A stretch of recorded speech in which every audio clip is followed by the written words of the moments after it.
Whatever time it's ready. Just be careful.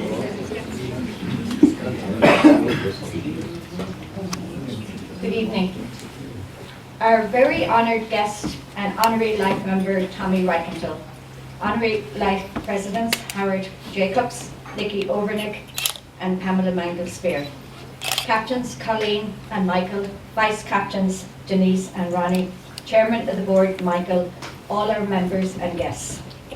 This is undoubtedly one of the greatest privileges of my presidency, to welcome and introduce our new Honorary Life Member, Tomi Reichental, to Edmondsotwn Golf Club this evening.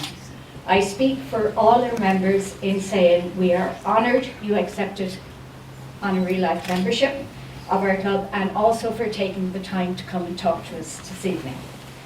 Edmondsotwn Golf Club was founded in 1944, the same year you were deported to Bergen as a 9-year-old. This club was formed because of the oppression and discrimination that existed at this time.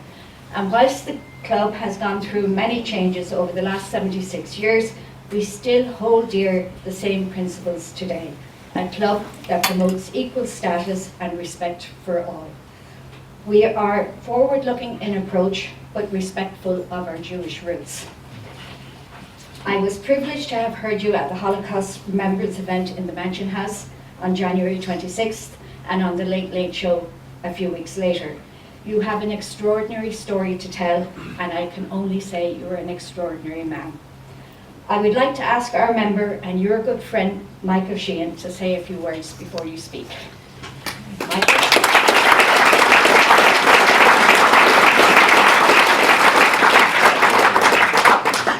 Good evening, everybody. I'm delighted to see such a wonderful turnout for this evening and such interest in the evening. I've known Tomi for many years now, and we've shared a burger and a glass of wine over the past couple of years.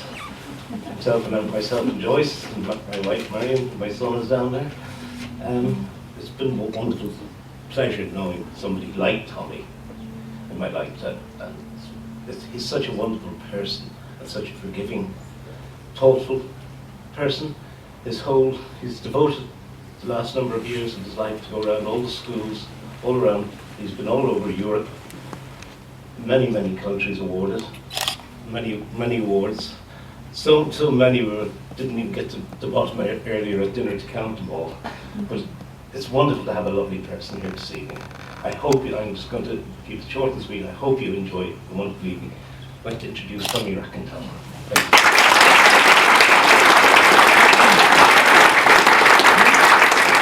Good evening, everybody, and thank you for so many people coming. You're all welcome, and of course I want to thank for the committee and anybody involved with appointing me or giving the honor to be the honorary member of Edmonton Golf Club, which is I really appreciate and thank you very much. I did try to play golf a couple of times years ago, but somehow I didn't get to it to sort of join and play the game. But I'm not here to speak about golf, of course. I'm here to speak about my experiences during the Holocaust. I'd just like to introduce myself again. My name is Tomi Reichental. I was born in Slovakia. I'm living in Ireland for the past 60 years. I'm Jewish, of course, and I'm a Holocaust survivor. My lecture is sort of divided in 3 parts.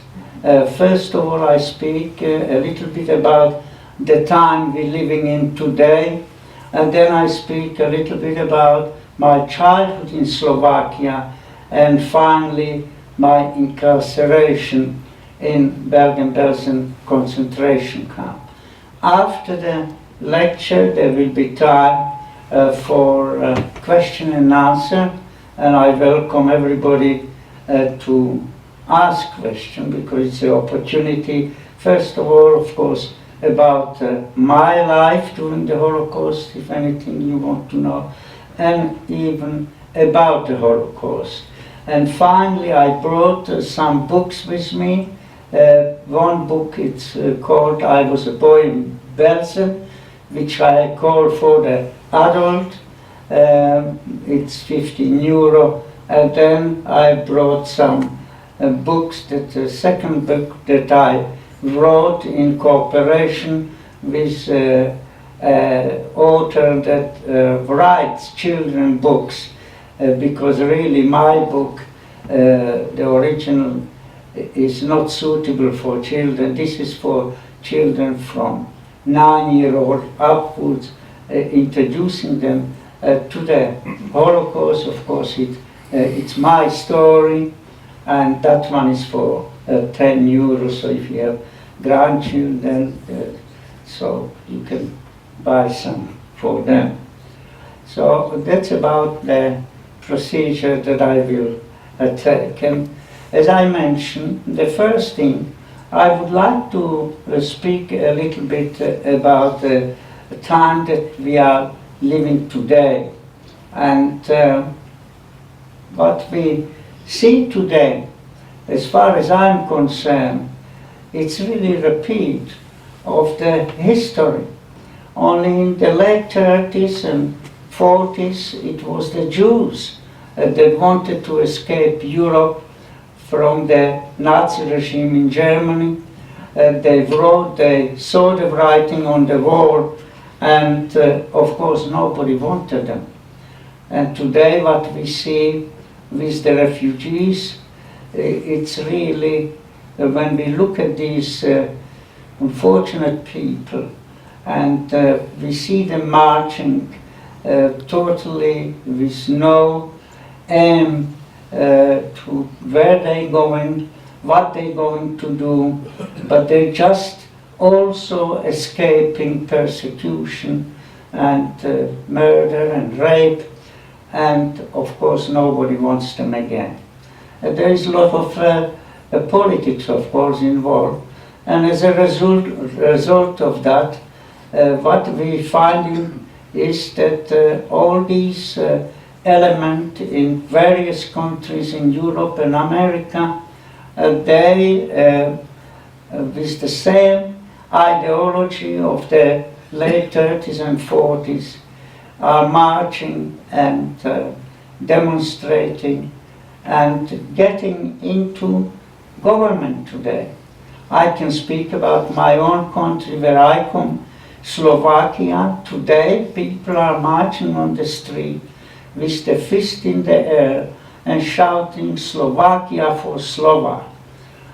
At the time, in 30s and 40s, they also marched Slovakia for Slovak.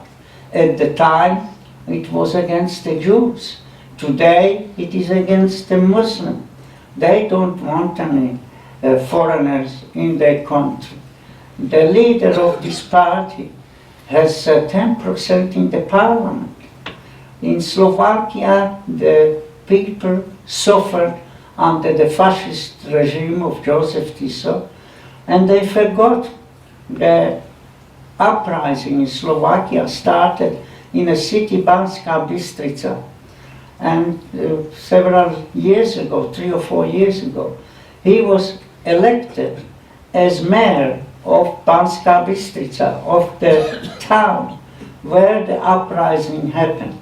Many Slovak, I'm not talking now about the Jews, many Slovak died in this uprising. And these people today voting for him in the place where the uprising started. So it's terrible to see this, what is happening in Europe and in other countries. We forgot about the past, and therefore today the subject of Holocaust is more important today than it was 20 years ago. We have to remind the people that what happened and not to let happen again. I speak in school, colleges, universities, private events, and especially to young people, to warn them that if they see bullying in their schools, racial bullying, that they should not become bystander. They should stood up to these bullies and tell them that's wrong. They shouldn't do this. It's very important because Holocaust did not start with gas chamber. Holocaust started with whisper, taunt, dubbing, abuse, and finally murder. And it's up to us to stop this rolling into this horrific past of which only happened about 75 years ago. And we have to stop it at the stage of whisper, because what happened in Europe when the Holocaust began, nobody said anything. And by the time they realized what was happening, it was too late. So that's what it's so important, especially for the young people. I remember when I started to talk about the Holocaust, and I would ask somebody, what you know about the Holocaust? They sort of shook their head and said, well, 6 million Jews perished, were murdered. That's what they basically knew, nothing else. And that's why it is so important when I speak to students, and that's why the teachers, they love me when I come to the school, because they can tell the people what really Holocaust was about. And even when they learned about, unless they're interested in the history, it's most of it goes into one ear and it goes out on the other ear. But when I'm speaking there, it's very quiet, nobody moves, everybody concentrates, because they're hearing the real story of the Holocaust, and they will never forget that I visited the school. I sometimes come 6-7 years later again to the school, and the teacher would tell me, you know, Tommy, they still talk about you when you were here 6-7 years ago. So it's something they will never forget. And God forbid, when we are all gone, the denier will have the podium for themselves. But if they will tell these adults, when they will grow up, and they will say, don't believe all this Holocaust story, this is Jewish propaganda. These people will be able to say, no, it did happen because we met somebody that was actually there. And that's why it is so important. I lost 35 members of my family in the Holocaust, and I think I owe it to them that the memory is not forgotten. Not only my relative, but I owe it to all the Holocaust Holocaust victims that didn't survive, that they are not forgotten. And that's why I'm speaking. So I would like to start my lecture as well about after the war, a slogan was born due to the Holocaust, and it was never again. And we're still saying today, when we see what is happening around us, we say never again. But did it live up to its indication what actually never again was supposed to do? Never again? Can we say really never again? If we think about what happened since the Second World War, there are several events that happened. For example, if we take in 1975, there was a genocide in Cambodia. 1.7 million people were murdered in this conflict there. Rwanda, there was also where the Tutsi were murdered. It is estimated about 800,000. That was a genocide.